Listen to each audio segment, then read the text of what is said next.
नमस्कार दोस्तों, इस वीडियो में हम बात करने वाले हैं लॉयड्स इंजीनियरिंग वर्क्स लिमिटेड के बारे में, जो कि स्टॉक अभी हमारा 90 रुपीज 60 पैसा पे चल रहा है। कल हमें मतलब फ्राइडे को 6% का मूव देखने को मिला था।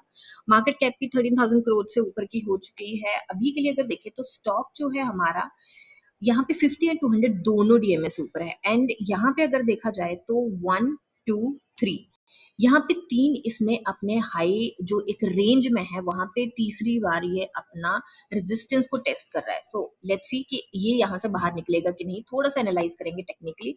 अभी अगर देखा जाए तो कोई रिजल्ट की न्यूज नहीं है, कोई S H B S C पे कोई न्यूज नहीं है। प्राइस बैंड की अगर बात करें तो प्राइस बैंड हमारा 20% का ही है। एंड ये अभी एएसएम लॉन्ग टर्म स्टेज 1 पे है, तो अभी एएसएम लॉन्ग स्टेज हमारा चेंज नहीं हुआ है। इस चीज पे ध्यान रखना है कि प्राइस बैंड 20% का है। अगर प्राइस बैंड चेंज होता है तो कई बार सडनली थोड़ा सा सेल ऑफ आता है, तो उस चीज को जरूर ध्यान में रख के चले। अब टेक्निकली इसके ऊपर बात करें तो राइट, तो अभी के लिए ये स्टॉक हमारी जो एक परमानेंट हम रेंज लेके चले थे उस रेंज को तो ये क्रॉस करके ऊपर ही बैठा हुआ है, जो कि ये वाली रेंज थी। इसको क्रॉस करके ऊपर बैठा। अभी यहाँ पे मेरे को पोलैरिटी चेंज का केस देखने को मिला है। अब पोलैरिटी चेंज का केस कैसे देखने को मिला है उसको थोड़ा सा अलग से हम हाईलाइट करेंगे। तो ये वाला जो था हमारा, ये वाला एंड ये वाली जो मरून लाइन है, ये हम एक रेंज लेके चले थे कि इसके बीच में स्टॉक को सपोर्ट मिल सकता है। स्टॉक को सपोर्ट मिलने के बाद, इस पॉइंट पे स्टॉक को सपोर्ट मिलने के बाद, क्योंकि ये रेजिस्टेंस था हमारा, राइट, तो रेजिस्टेंस के ऊपर जब हमें सपोर्ट मिला तो ये स्टॉक यहाँ पे सपोर्ट लेके ऊपर जा रहा है। तो यहाँ पे ये स्टॉक ऊपर गया, इसने रीटेस्ट किया इस पॉइंट को और फिर ये ऊपर जाने की कोशिश में। तो इस पॉइंट पे हमें मिल चुका है पोलैरिटी चेंज का केस, राइट। और पोलैरिटी चेंज का जिनको पता है कि पोलैरिटी चेंज का केस क्या होता है, आई थिंक उनको पता है कि मैं किस चीज के बारे में बात कर रही हूँ। काफी स्ट्रॉन्ग ये बियरिश मार्केट में भी होता है एंड बुलिश मार्केट में, दोनों में ही ये सेम तरीके से वर्क करता है। बस बियरिश एंड बुलिश का वो ध्यान रखना होता है। तो अभी हमें पोलैरिटी चेंज का केस की कंफर्मेशन नहीं मिली है, क्योंकि हमारे पास अभी देखा जाए तो इसने 2 बार टेस्ट कर लिया है। पहले ये यहाँ पे टेस्ट किया इसने, आई एम सो सॉरी, पहले इसने यहाँ पे टेस्ट किया, फिर ये थोड़ा सा ऊपर गया और फिर रिजेक्शन लेके नीचे आए। तो 2 बार ये टेस्ट कर चुका है। अभी ये साइडवेज जाएगा, ये यहाँ से ब्रेकआउट देके जाएगा, वो तो लाइव मार्केट में ही हमें एक बार देख के पता लगाना पड़ेगा, क्योंकि ये वाली रेजिस्टेंस जो है वो स्ट्रॉन्ग तो है। 88 की मैंने आपसे बात करी थी कि दूसरा जो चार्ट है जो राइट इशू से वो सेट होके उसको वो नहीं हुआ है, और उस पे एक्चुअल जो इसने 93.40 जो हाई प्रिंट किया था वही है। यहाँ पे 84 का हाई प्रिंट हुआ था, अब तो यहाँ पे चेंज हो चुका है हाई। तो कल जो इसने हाई प्रिंट किया है 90.60 का किया है, विच इज जो लास्ट इसने हाई प्रिंट किया था उससे ऊपर है। आई थिंक 91.99 किया है लास्ट टाइम इसने, जो कि 22 जून को किया था। तो उससे नीचे, यस, उससे नीचे ही है। तो इसने अपना न्यू हाई नहीं बनाया है इस चार्ट के अकॉर्डिंग, अपना न्यू हाई अभी नहीं बनाया है। हो सकता है कल अपना न्यू हाई बनाए, सॉरी मंडे को अपना न्यू हाई बनाए। पर उसको चेक करने के लिए किन किन चीजों का ध्यान रखना पड़ेगा। सबसे पहले तो यहाँ पे एंट्री की हम बात करेंगे, शॉर्ट टर्म और लॉन्ग टर्म में क्या किया जा सकता है, बट एंट्री से पहले किन किन चीजों का ध्यान रखना है। हाँ, यहाँ पे हमें ये जरूर लग रहा है कि हो सकता है पोलैरिटी चेंज का केस हो, बट उसकी कंफर्मेशन नहीं है। अब यहाँ पे हम देखेंगे, यहाँ पे हमारी आरएसआई जो है वो है हमारी 61.92 पे, और आरएसआई को पहले भी इस पॉइंट पे रेजिस्टेंस, इस पॉइंट पे रेजिस्टेंस, इस पॉइंट पे रेजिस्टेंस, इस पॉइंट पे रेजिस्टेंस, हमें 4 इसके फुटप्रिंट बिल्कुल रिसेंट दिख रहे हैं।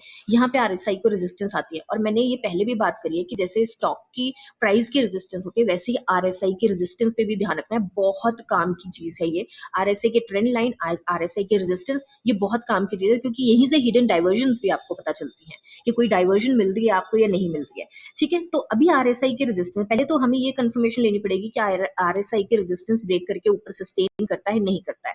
दूसरी हमें जिस चीज की मेजर कंफर्मेशन लेनी है वो ये है, आरएसआई वैसे काफी अच्छे पॉइंट पे है। अगर आरएसआई को यहाँ से ब्रेकआउट मिलता है तो आरएसआई के पास बहुत हेडरूम है मूव करने के लिए। और यहाँ पे जो हमें कंफर्मेशन चाहिए वो हमें ये भी चाहिए कि हमारी रेजिस्टेंस तो ब्रेक हो, हमारा चैनल भी ब्रेक हो। और चैनल ब्रेक होने के बाद हमें सबसे पहले जो रेजिस्टेंस आती है वो है R1 की 96.84 पे है वो रेजिस्टेंस, जो पिवट यहाँ पे दिए गए हैं उसके अकॉर्डिंग। तो उस रेजिस्टेंस का भी ध्यान रखना है। और अगर उस तक देखा जाए कि कहाँ तक कितना मूव मिल सकता है उस तक पहुंचने के लिए जहां पे अभी प्राइस है, तो लेट्स सी कितने परसेंट की उम्मीद हम कर सकते हैं। यहाँ से लगभग 7% के आसपास की हम यहाँ पे उम्मीद कर सकते हैं कि हमें रन मिल सकता है। हो सकता है फ्लक्चुएशन में मिले। अब मेन इंपॉर्टेंट चीज क्या है इन सारी चीजों को, अच्छी अच्छी बातें तो कर ली कि मूव मिल सकता है, ये हो सकता है, इतने परसेंट का हो सकता है, बट जो जिन चीजों का ध्यान रखना है इसके लिए, वो सबसे पहली चीज जो है वो है वॉल्यूम का ध्यान रखना है। क्योंकि अगर देखा जाए तो थर्सडे को वॉल्यूम जो है 8.76 मिलियन का था, 4.44% का मूव मिला। ठीक है, यहाँ से हमें रिवर्सल देखने को मिला कि एक इसकी भी रेंज हम बना के चलते हैं, क्योंकि यहाँ पे एक रेंज पैरेलल चैनल बन रहा है और रेंज बन रही है, तो उसको भी हम लेके चलते हैं थोड़ा सा। और राइट, तो ये हमारा एक ओके, ये हमारा एक चैनल बनता हुआ नजर आया एंड इस चैनल को हो सकता है कि ये आगे भी फॉलो करें। यहाँ पे थोड़ा सा मैं इसको करती हूँ डिलीट सो दैट आपको क्लियरली दिखे।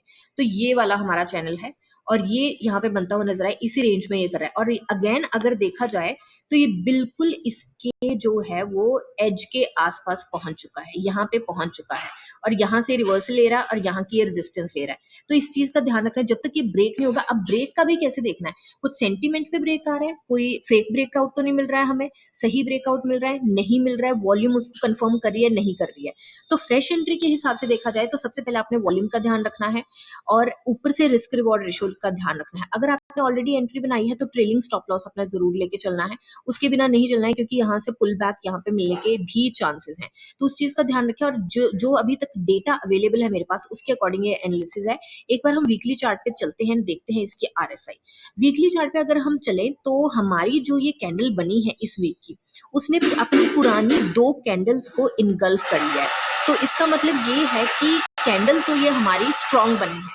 और हमारा अगर वॉल्यूम की बात करें तो वॉल्यूम हमारा जो मंडे सॉरी जून का सेकेंड वीक था, उसका वॉल्यूम हमारा काफी अच्छा रहा था। फिर दो हफ्ते वॉल्यूम इतना अच्छा रहा और लास्ट वीक में हमारा वॉल्यूम बहुत अच्छा आया है। तो लेट्स सी क्या देखने को मिलता है। यहाँ पे तो हमारा बुलिश है। और अगर आरएसआई की बात करें, आरएसआई 75.15 पे है, वो भी ठीक है। मंथली अगर हम चेक करें, मंथली आरएसआई हमारी बहुत अच्छी है। और अगर कैंडलस्टिक पैटर्न की बात करें तो यहाँ पे अपनी रेजिस्टेंस ब्रेक करके ये ऊपर जरूर बैठा हुआ है, और साथ में हमें यहाँ पे हैमर बनता हुआ दिखाई दिया। अब हैमर के 2 चीजें होती हैं, यहाँ पे ग्रीन हैमर बनता हुआ दिखाई दिया, इसका मतलब है सेलर्स ने डोमिनेट करने की कोशिश करी बट कर नहीं पाए। बट ये हैंगिंग मैन भी हो सकता है। और हैंगिंग मैन क्या होता है, मैंने कैंडलस्टिक पैटर्न में सारा कुछ समझाया हुआ है। हैंगिंग मैन बेसिकली तब बनता है जब यहाँ पे सेम जगह रेजिस्टेंस है और हैंगिंग मैन के बाद ट्रेंड रिवर्सल भी आ सकता है। तो इस चीज का भी ध्यान रखना है। बट ये हायर टाइम फ्रेम जो होता है यूजुअली लॉन्ग टर्म के लिए होता है, बट एंट्री के लिए आपको ये देखना सपोर्ट एंड रेजिस्टेंस यहीं से क्लियर होते हैं। तो ये मेरी जो डेटा अवेलेबल है उसके अकॉर्डिंग एनालिसिस है। एंड एक बार ये रेजिस्टेंस ब्रेक हो जाए फिर हम टारगेट लेके चल सकते हैं, कहाँ तक के ले सकते हैं। बट अभी हमारे कुछ ऐसे स्ट्रॉन्ग फुटप्रिंट्स नहीं है कि हम यहाँ पे टारगेट लेके चले। बट यस, अगर रेजिस्टेंस 1 का हम लेके चले हैं 96.84 का, 7% के आसपास होता है, एंड वो अपनी जो एक्चुअल इसने 93.40 लगाया था, उसका अपने हाई को ब्रेक करके न्यू हाई बना सकता है। तो इस चीज को ध्यान में रख के जरूर चलें। रेस्ट ये सिर्फ मेरी एनालिसिस है, बाय सेल होल्ड की रिकमेंडेशन है। मिलते हैं नेक्स्ट वीडियो में, तब तक के लिए हैप्पी इन्वेस्टिंग।